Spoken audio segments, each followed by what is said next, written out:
So I thought I'd spend a little bit of time today trying to better understand one of the probably biggest unanswered questions I have about myself. And if you've watched any of my videos before or have any sense of it, unanswered questions is not something that I'm a fan of. I believe there's always answers, there's always a logic, there's always a reason. We don't always like it, but it's there. So it's something that I need to understand why. And the question is, why is people pleasing, for lack of a better phrase, so important to me? Why is it so important that I make people happy, that they like me, that they don't think negatively of me, whatever it is? And in the spirit of one of the concepts I talk about, it's important that I understand the next level why on that, right? The first level why are you a people pleaser? Well, I like to see people happy. I like it when people have a positive experience with me. They don't think negatively of me. That's something that brings me pleasure. So that's what I go towards. That's what I optimize for. And that's fine. And that's probably true. But again, next level why. Why does that bring me pleasure? Right? Why is that important to me? It's not true of everybody. It's not, a base natural thing. It's not like eating where I get hungry, I eat, and then I feel better because that hunger goes away. So what is it about me that leads me to seek that out, that brings some pleasure to me?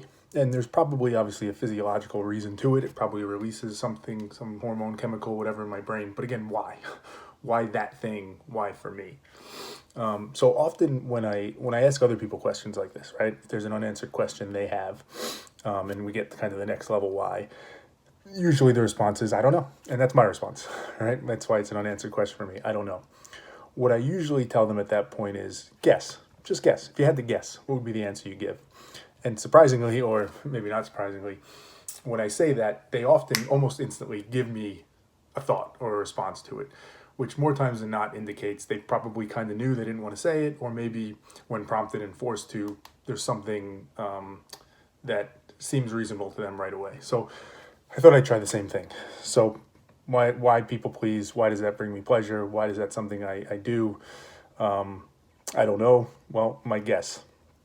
My guess is if I had to give an explanation, it's something around insecurity, fear, and validation, right? There's some need that I have to prove or get validation or recognition of my worth and my value. There's something inherent in how I think and how I function that makes me feel like I'm always worried that people aren't going to like me, that people are going to have a negative experience with me. Therefore, I'm constantly trying to optimize for the opposite. I'm constantly trying to seek out that visible, tangible, concrete evidence or proof that they're having an enjoyable experience with me, or at least that it's not a negative experience, right? There's some insecurity behind it all. There's something, right? I don't have that confidence to say, I can say this to that person, and if I believe it to be true and it's what I actually feel, I'm okay with that. Their reaction is their reaction, and that's what it is. I don't have that ability. I want to control that in some way. I don't have the confidence in that. I need to ensure there's more to it, which then gets you to kind of a next level. Like, okay, so that's why it brings you pleasure, because you're looking for that validation. You don't have that confidence. But why is that? And again, let's guess. Why is it that I feel that my truth or how I really feel about a topic or a situation, or again, even just in an individual interaction, why is my inclination to be that they're probably going to think less of me? Again, if I have to guess, and this isn't to say, just to step back for a second on this process, it's important to note, like these guesses are meant to be part of an overall path and a sequence that I'm going down. We know how the minds work. We look for cohesive answers. We look for things that make sense. So there's a danger in this, that when forced to guess, your mind will give you an answer. Don't assume that's true. Don't assume, as I'm not here, that this is it. This is why I do that.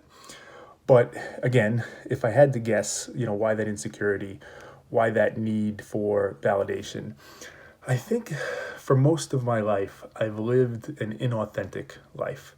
Now, there's a little bit of a chicken or an egg here, right? Have I been inauthentic because I want to people please? Therefore, I've acted out of character and I've tried to act in a way that I thought people would like? Or, right, chicken or the egg, is it the lack of authenticity that leads me to feel like I need the validation, therefore I people please. So what do I mean by not being authentic?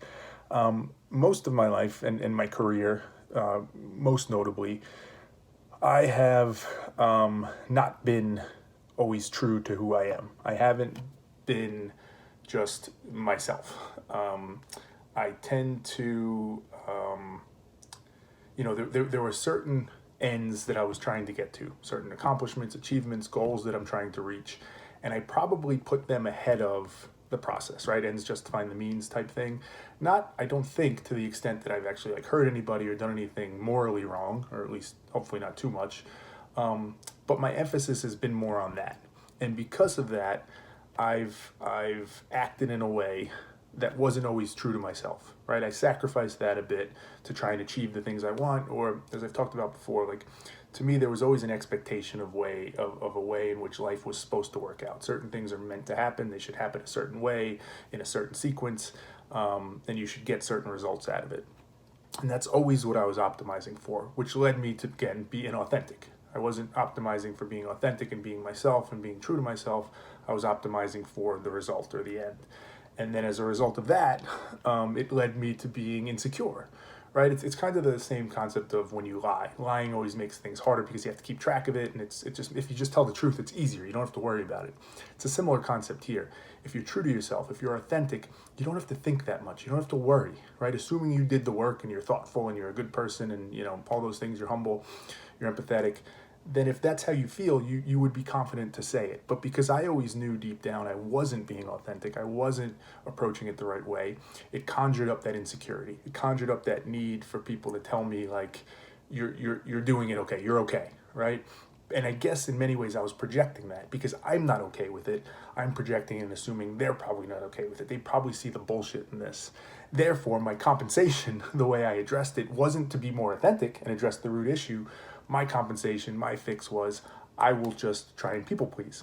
So I'll still get hopefully to the end I want to get to, and then I'll just people please and they'll still like me and they won't think I'm a bullshitter and everything's fine.